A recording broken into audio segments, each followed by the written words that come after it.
بسم اللہ الرحمن الرحیم۔ السلام علیکم ورحمۃ اللہ وبرکاتہ۔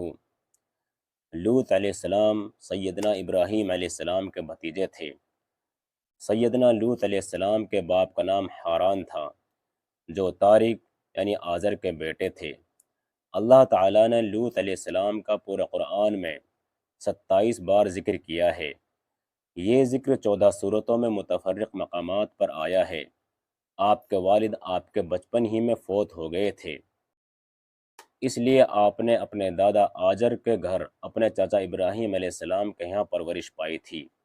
یہی وجہ ہے کہ ابراہیم علیہ السلام کو ان سے بہت محبت تھی۔ جس وقت پوری قوم سیدنا ابراہیم علیہ السلام کے خلاف اٹھ کھڑی ہوئی اور انہیں آگ میں ڈالا گیا، اس کٹھن وقت میں صرف لوط علیہ السلام ہی وہ شخصیت تھے جو آپ پر ایمان لا چکے تھے۔ پھر جب ابراہیم علیہ السلام نے ہجرت کی تو لوط علیہ السلام نے بھی ان کے ساتھ ہجرت کی۔ اللہ تعالیٰ فرماتے ہیں کہ میں اپنے رب کی طرف ہجرت کرنے والا ہوں، وہ بڑا ہی غالب اور حکیم ہے۔ جب ابراہیم علیہ السلام مصر سے فلسطین واپس چلے گئے تو آپ نے اپنے بھتیجے لوط کو سدوم بستی کی طرف بھیج دیا۔ یہ بحر مردار کے پاس ایک بستی تھی، تجارتی مرکز اور مسافروں کے لیے آرام کی جگہ تھی۔ یہ کافر قوم تھی، ان میں ایک بھی مومن نہیں تھا۔ اللہ تعالیٰ فرماتے ہیں، پس جتنے ایماندار وہاں تھے ہم نے انہیں نکال لیا اور ہم نے وہاں مسلمانوں کا صرف ایک ہی گروہ پایا۔ یہ سب لوگ کافر تھے، لوگوں میں سب سے زیادہ فاسق اور فاجر تھے۔ ان لوگوں نے ایسی برائی ایجاد کی کہ ان سے پہلے کائنات میں کسی نے نہ کی تھی۔ چنانچہ اللہ تعالیٰ فرماتے ہیں، جب لوط نے اپنی قوم سے کہا، تم ایسی فحاشی اور بے حیائی کا ارتکاب کرتے ہو جو جہانوں میں تم سے پہلے کسی شخص نے نہیں کی، پھر اللہ تعالیٰ فرماتے ہیں، کیا تم عورتوں کو چھوڑ کر مردوں سے حاجت پوری کرتے ہو، بلکہ تم حد سے بڑھنے والی قوم ہو۔ اس کام کو یعنی اغلام بازی اور جنسی بے راہ روی کو قوم لوط نے شروع کیا، لیکن بعض کہتے ہیں یہ تو فطری چیز ہے، اور بعض کہتے ہیں یہ جنات سے شروع ہوئی۔ بہرحال یہ فسق و فجور اور گناؤنا جرم اسی قوم سے شروع ہوا۔ فرشتوں کی زبانی اللہ تعالیٰ نے فرمایا، فرشتوں نے کہا کہ ہم گنہگار قوم کی طرف بھیجے گئے ہیں۔ پھر کہنے لگے، مگر خاندان لوط کہ ہم ان سب کو تو ضرور بچا لیں گے، سوائے اس کی بیوی کے کہ ہم نے اسے رکنے اور باقی رہ جانے والوں میں مقرر کر دیا ہے۔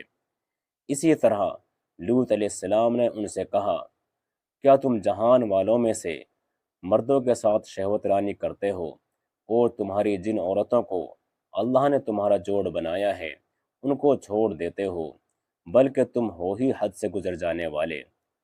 اللہ تعالیٰ نے قرآن میں کتنے ہی مقامات پر اس گناہ کی برائی اور قباحت بیان فرمائی ہے، اس لیے کہ یہ نہایت ہی سنگین اور گھناؤنا جرم ہے۔ اللہ تعالیٰ فرماتے ہیں، اور لوط کا ذکر کر جب کہ اس نے اپنی قوم سے کہا کہ کیا باوجود دیکھنے بھالنے کے پھر بھی تم بدکاری کرتے ہو؟ یہ کیا بات ہے کہ تم عورتوں کو چھوڑ کر مردوں کے پاس شہوت سے آتے ہو؟ حق یہ ہے کہ تم بڑی ہی نادانی کر رہے ہو۔ اللہ تعالیٰ نے اس قوم کی قبیح خصلتوں کا جتنا ذکر کیا ہے کسی اور قوم کا نہیں کیا۔ انہیں کافر، مجرم، جاہل اور حد سے بڑھنے والا کہا گیا، کہیں فضول خرچی کرنے والا اور فاسق کہا گیا۔ یہ تمام برائیاں ان میں موجود تھی۔ اللہ تعالیٰ فرماتے ہیں، اور لوط کو یاد کرو جب انہوں نے اپنی قوم سے کہا، تم ایسی فحاشی کرتے ہو کہ تم سے پہلے کسی جہاں والے نے نہیں کی۔ کیا تم مردوں کے پاس بدفعلی کے لیے آتے ہو اور راستوں میں ڈاکے ڈالتے ہو اور مجالس میں نہایت برے کام کرتے ہو؟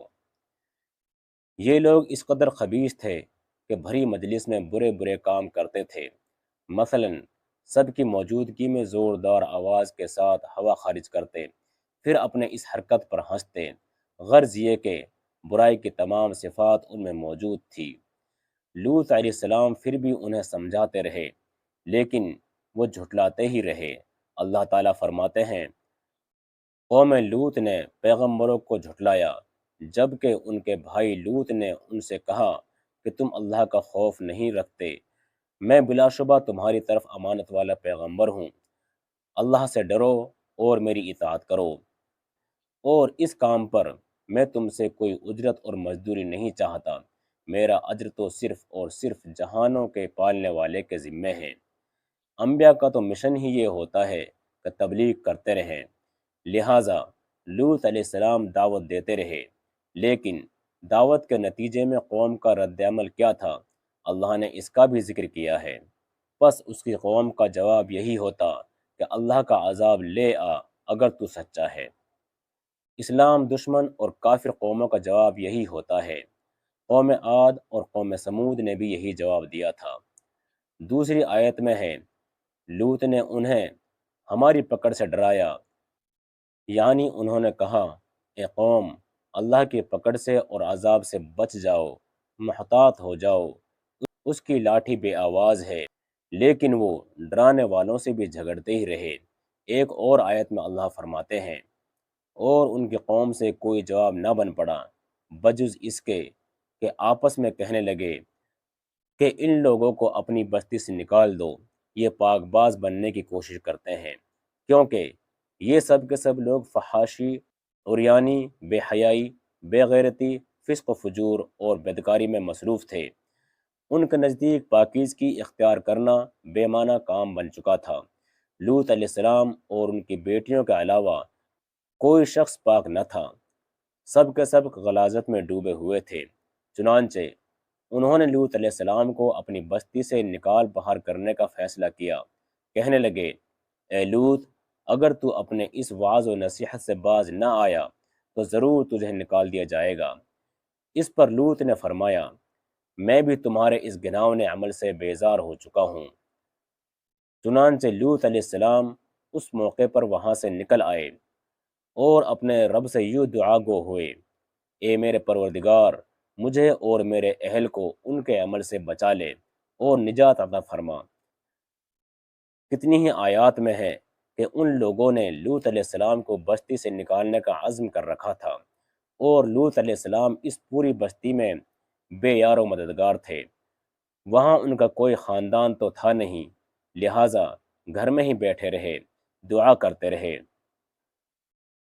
اے پروردگار، اس فسادی قوم کے خلاف میری مدد فرما۔ اس دعا سے اس قوم کی ایک اور خصلت معلوم ہوئی، اور وہ یہ کہ وہ فسادی بھی تھے۔ سو اللہ نے دعا قبول فرمائی، فرشتے بھیجے، جبرائیل، میکائیل اور ملک الموت، اور بعض روایت کے مطابق اسرافیل کو بھی ان کے ساتھ بھیجا گیا۔ وہ سب سے پہلے ابراہیم علیہ السلام کے پاس آئے تاکہ انہیں اسحاق علیہ السلام کی بشارت دیں۔ آخر کار یہاں سے فرشتوں نے سدوم کا رخ کیا۔ یہ فرشتے وہاں نوجوان لڑکوں کی صورت میں پہنچے، ان کی ٹولیوں کے پاس سے گزرے تاکہ انہیں آزما لیا جائے، ان پر حجت قائم ہو جائے۔ مطلب یہ کہ اللہ تعالیٰ نے فرشتوں سے کہا تھا کہ ان لوگوں کو اس وقت تک ہلاک نہ کرنا جب تک کہ ان کے نبی کو ان پر الزام لگاتے نہ دیکھ لو۔ چنانچہ یہ فرشتے نوجوان اور خوبصورت لڑکوں کی صورت میں بستی کے کنارے پہنچ گئے۔ لوط علیہ السلام کی ایک بیٹی بستی سے باہر کنارے پر رہتی تھی۔ جب اس نے انہیں دیکھا تو ڈر گئی۔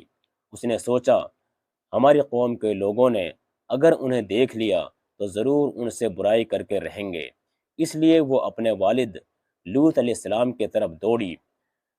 ان کے پاس پہنچ کر کہنے لگی، میں نے چند نوجوان لڑکوں کو دیکھا ہے اور میں ان کے بارے میں خوف زدہ ہوں۔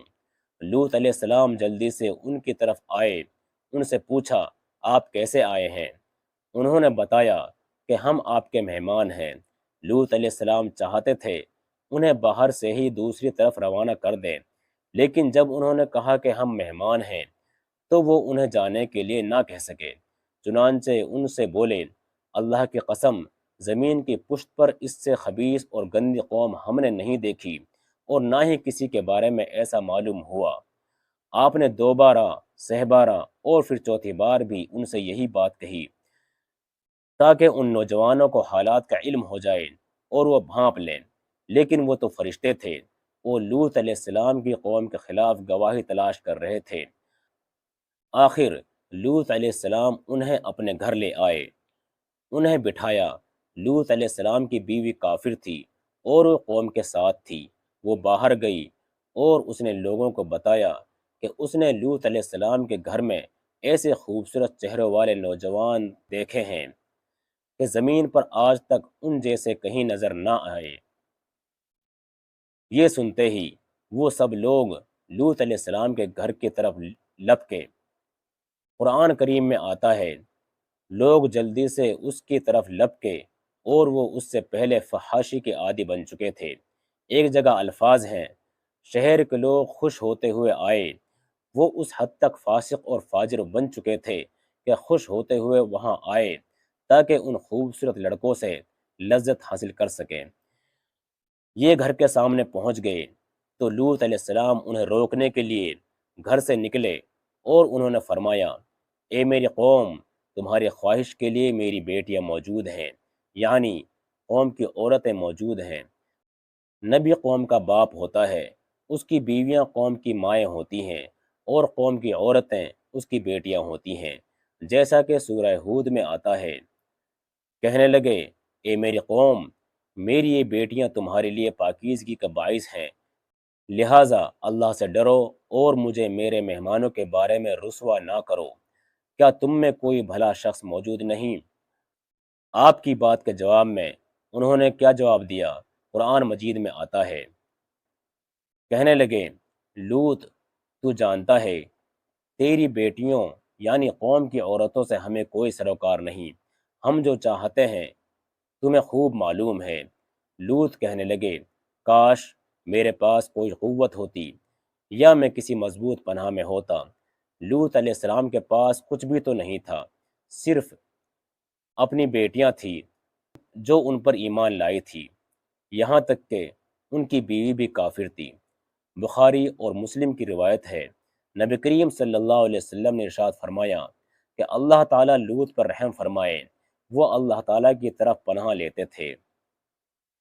مفسرین کا کہنا ہے کہ لوط علیہ السلام کے بعد اللہ تعالیٰ نے جو نبی بھیجا وہ کسی اونچے خاندان اور قبیلے کا چشم و چراغ ہوتا تھا جو اس کی حفاظت کرنے کے قابل ہوتا تھا۔ لوط علیہ السلام کے ساتھ کوئی مددگار نہیں تھا۔ ایک دوسرے مقام پر اللہ تعالیٰ فرماتا ہے، اور شہر کے لوگ خوش ہوتے ہوئے آئے۔ لوط نے کہا، یہ میرے مہمان ہیں، اللہ سے ڈرو اور مجھے ذلیل نہ کرو۔ انہوں نے کہا، کیا ہم نے تجھے جہان والوں کے بارے میں منع نہیں کیا؟ یعنی انہوں نے آپ کو تبلیغ وغیرہ سے بھی روک دیا تھا۔ لوط نے کہا، اگر خواہش پوری کرنا چاہتے ہو تو میری بیٹیاں یعنی قوم کی عورتیں موجود ہیں، ان سے کر لو۔ اے پیغمبر، تیری عمر کی قسم، وہ لوگ اپنی مدہوشی میں مست تھے۔ اللہ تعالیٰ نے کسی انسان کی عمر کی قسم نہیں کھائی سوائے نبی کریم صلی اللہ علیہ وسلم کے، اور یہ اعجاز آپ کے شرف، عزت اور تکریم پر دلیل ہے۔ اب ان لوگوں نے گھر میں داخل ہونے کی تیاری کر لی۔ ادھر لوط علیہ السلام نے اپنے تینوں مہمانوں کی طرف دیکھا۔ آپ ان کے لیے فکر مند تھے، لیکن وہ یہ دیکھ کر حیران ہوئے بغیر نہ رہے کہ وہ تینوں بالکل بے فکر بیٹھے تھے۔ اس وقت کی کیفیت اللہ تعالیٰ نے قرآن مجید میں یوں بیان فرمائی ہے، تم لوگ تو کچھ انجانے سے معلوم ہو رہے ہو۔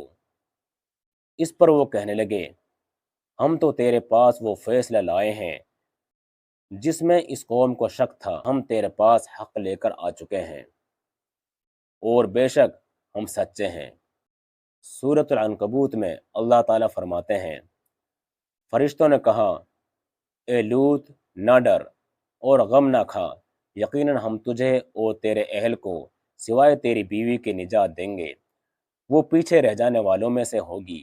ہم اس بستی والوں پر ان کے گناہوں کے سبب آسمان سے عذاب نازل کرنے والے ہیں۔ انہوں نے یہ بھی کہا، کہنے لگے، اے لوط، ہم اللہ کے بھیجے ہوئے فرشتے ہیں، یہ لوگ تجھ تک نہ پہنچ پائیں گے، یعنی تجھے تکلیف نہیں پہنچا سکیں گے۔ پھر ان میں سے ایک شخص نے اندر داخل ہونے کی کوشش کی۔ جبرائیل اٹھے، انہیں ایک ایسی ضرب لگائی کہ تمام کے تمام اوندھے ہو گئے۔ اس بارے میں اللہ کا فرمان ہے، انہوں نے لوط کو اس کے مہمانوں کے بارے میں پھسلانے کی کوشش کی تو ہم نے ان کی آنکھیں مٹا ڈالی۔ اللہ تعالیٰ سورۃ القمر میں فرماتے ہیں، پس میرا عذاب اور ڈرانا چکھو۔ وہ دھمکیاں دینے لگے اور واپس جاتے ہوئے کہنے لگے، ہم تجھ سے کل نپٹ لیں گے۔ انہوں نے سزا محسوس بھی کر لی لیکن پھر بھی توبہ نہ کی۔ اس وقت فرشتوں نے کہا، یقیناً ان کے وعدے کا وقت صبح کا ہے، اور کیا صبح بالکل قریب نہیں؟ صبح تک انہیں مہلت مل گئی۔ فرشتوں نے کہا، اے لوط، اپنے اہل کو رات کے حصے میں لے کر نکل جا اور ان کے پیچھے پیچھے تو چل، اور تم میں سے کوئی پیچھے مڑ کر نہ دیکھے، اور جہاں تمہیں حکم ہو چلے جاؤ۔ اور ہم نے اسے وہ فیصلہ سنا دیا کہ صبح ہوتے ہی اس قوم کی جڑ کاٹ دی جائے گی۔ اسی طرح اللہ تعالیٰ سورۃ الشعراء کی آیت 170 اور 171 میں فرماتے ہیں، ہم نے اسے اور اس کے تمام اہل کو نجات دی سوائے اس کی بیوی کے جو پیچھے رہ جانے والوں میں سے تھی۔ سورۃ القمر میں اللہ تعالیٰ فرماتے ہیں، تمام ہلاک ہو گئے سوائے لوط کے آل کے، انہیں ہم نے صبح سحری کے وقت یعنی رات کے آخر حصے میں نجات دی۔ یہ ہمارا احسان تھا اور اسی طرح ہم شکر گزاروں کو بدلہ دیتے ہیں۔ چنانچہ لوط علیہ السلام نکل کھڑے ہوئے، ان کے ساتھ ان کی صرف 2 بیٹیاں تھیں۔ وہ بستی سے نکل گئے، پھر صبح ہوئی، روشنی پھیلنے لگی تو عذاب آ گیا، اور صبح سویرے ہی انہیں ٹھہرنے والے عذاب نے آ لیا۔ پس تم میرے عذاب اور ڈرانے کا مزہ چکھو۔ یہ عذاب کیسا تھا؟ جبرائیل علیہ السلام آئے، اپنا پر زمین کے نیچے داخل کیا، اس مکمل بستی کو اکھیڑا اور آسمان کی طرف اٹھا کر لے گئے۔ کہا جاتا ہے کہ فرشتوں نے اس بستی کے مرغوں کی آذان اور کتوں کے بھونکنے کی آوازیں سنی، اور لوگوں نے فرشتوں کی تسبیح سن لی۔ جبرائیل علیہ السلام نے ایک چیخ ماری، سب بجھی ہوئی آگ کی طرح ہو گئے، پھر مکمل بستی کو پکڑ کر الٹ دیا۔ ہر ایک کے لیے آسمان میں پتھر تیار تھا، بہرحال اس کو زمین پر دے مارا۔ اللہ تعالیٰ سورہ ہود میں فرماتے ہیں، پس جب ہمارا حکم آیا تو ہم نے اس کا اوپر والا حصہ نیچے کیا اور ان پر کنکریلے پتھر برسائے جو تہ بہتے تھے، تیرے رب کی طرف سے نشاندار تھے، اور وہ ان ظالموں سے کچھ دور نہیں تھے۔ سورۃ الحجر میں اللہ فرماتے ہیں، روشنی ہوتے ہی انہیں بڑے زور کی چیخ نے پکڑ لیا، پھر ہم نے اس کا بلند حصہ نیچے کیا اور ان پر کنکر والے پتھر برسائے۔ سورۃ الشعراء میں اللہ تعالیٰ فرماتے ہیں، اور ہم نے ان پر ایک خاص قسم کا مہ برسایا، پس بہت ہی برا مہ تھا جو ڈرائے گئے ہوئے لوگوں پر برسا۔ یہ معجرہ بھی سراسر عبرت ہے، ان میں سے اکثر مسلمان نہ تھے۔ بے شک تیرا پروردگار وہی ہے غلبے والا، مہربانی والا۔ سورۃ النجم میں اللہ تعالیٰ فرماتے ہیں، اور اس نے الٹائی ہوئی بستیاں گرا دی، پھر ان کو اس چیز سے ڈھانپا جس سے بھی ڈھانپا، مطلب یہ کہ ان پر پتھروں کی بارش برسائی۔ پس تم اپنے رب کی کون کون سی نعمتوں میں جھگڑو گے؟ یہ شخص بھی پہلے ڈرانے والوں کی طرح ایک ڈرانے والا ہے۔ اس طرح یہ بستی صدوم بحر مردار کے علاقے میں تہس نہس ہو گئی، اور اس کے آثار و نشانات قیامت تک کے لیے چھوڑ دیے گئے ہیں۔ ان نشانات کو اسی لیے باقی چھوڑا گیا ہے کہ سارے جہاں ان کو دیکھ کر عبرت پکڑے، فحاشیوں سے باز آ جائے، خاص طور پر سب سے بڑی فحاشی جو قوم لوط کا عمل تھا اس سے باز آ جائیں۔ سیدنا لوط علیہ السلام کے اس قصے میں قرآن حکیم اور احادیث نبوی سے یہ بات ثابت ہوتی ہے کہ سیدنا لوط علیہ السلام جس قوم کی طرف مبعوث کیے گئے وہ قوم اخلاق کے اعتبار سے بالکل ختم ہو چکی تھی، اور اب اس کی اصلاح ناممکن ہو چکی تھی۔ اس قوم نے اپنے جرم کو جرم ہی نہ سمجھا تھا، عام مقامات پر اعلانیہ بے حیائی کرنا ان کا مشغلہ تھا۔ یہ ایسا عمل تھا جس کے ماضی میں کوئی نظیر نہیں ملتی۔ مردوں کا مردوں سے اختلاط اور عورتوں کا عورتوں سے۔ یہ ایسا فعل تھا جو جنگل کے وحشی جانور بھی نہیں کرتے۔ یہی وجہ تھی کہ یہ قوم اپنے میں سے کچھ نیک لوگوں کو بھی برداشت نہیں کرتی تھی۔ وہ انہیں نیکی اور شرافت کی دعوت دیتے تھے، اسی لیے وہ ان کے سخت مخالف ہو گئے۔ قرآن کریم نے اس قوم کے 3 بڑے جرائم کا ذکر کیا ہے۔ یہ کہ تم مردوں سے بدفعلی کرتے ہو، مسافروں کو لوٹتے ہو، عام مجلسوں میں اعلانیہ فحاشی کرتے ہو۔ ان تینوں گناہوں میں سے پہلا گناہ بدترین گناہ تھا۔ یہ گناہ اس قوم سے پہلے کسی نے نہیں کیا تھا، گویا وہ اس گناہ کے ایجاد کرنے والے تھے، اور یہ گناہ زنا سے بھی زیادہ شدید ہے۔ قرآن کریم اور احادیث کی رو سے اغلام بازی ایک بدترین گناہ ہے۔ احادیث میں اس گناہ کی مختلف سزائیں آئے ہیں۔ ایک روایت میں ہے کہ فاعل اور مفعول دونوں کو قتل کر دو۔ بستی صدوم عذاب کے نزول سے قبل کن حالات سے دوچار تھی؟ سورۃ الزاریات آیت نمبر 35 اور 36 میں یوں بیان ہوا ہے، پھر ہم نے ان سب لوگوں کو نکال لیا جو اس بستی میں مومن تھے، یعنی لوط علیہ السلام اور ان پر ایمان لانے والے، سو ہم نے اس بستی میں سوائے ایک گھر کے مسلمانوں کا کوئی گھر نہیں پایا۔ اس کا مطلب یہ ہے وہاں صرف سیدنا لوط علیہ السلام اور ان کا گھرانہ مسلمان ہوا تھا، باقی سب گھر کافروں کے تھے۔ اللہ تعالیٰ کسی قوم کو مکمل تباہی کا فیصلہ اس وقت تک نہیں کرتے جب تک کہ اس قوم میں کچھ قابل لحاظ بھلائی موجود ہو، مگر جب قوم کا حال یہ ہو جائے کہ اس میں بھلائی آٹے میں نمک کے برابر بھی باقی نہ رہے، ایسی صورت میں اللہ کا قانون یہ ہے کہ نبی اور اس پر ایمان لانے والوں کو اپنی قدرت خاص سے کسی نہ کسی طرح بچا لیا جاتا ہے، اور باقی لوگوں کے ساتھ وہی معاملہ کیا جاتا ہے جو ہوش مند تاجر اپنے ٹوکرے کے گلے سڑے پھلوں کے ساتھ کرتا ہے۔ اچھے پھل ان میں سے نکال لیتا ہے اور سڑے ہوئے پھلوں کو نکال کر باہر پھینک دیتا ہے۔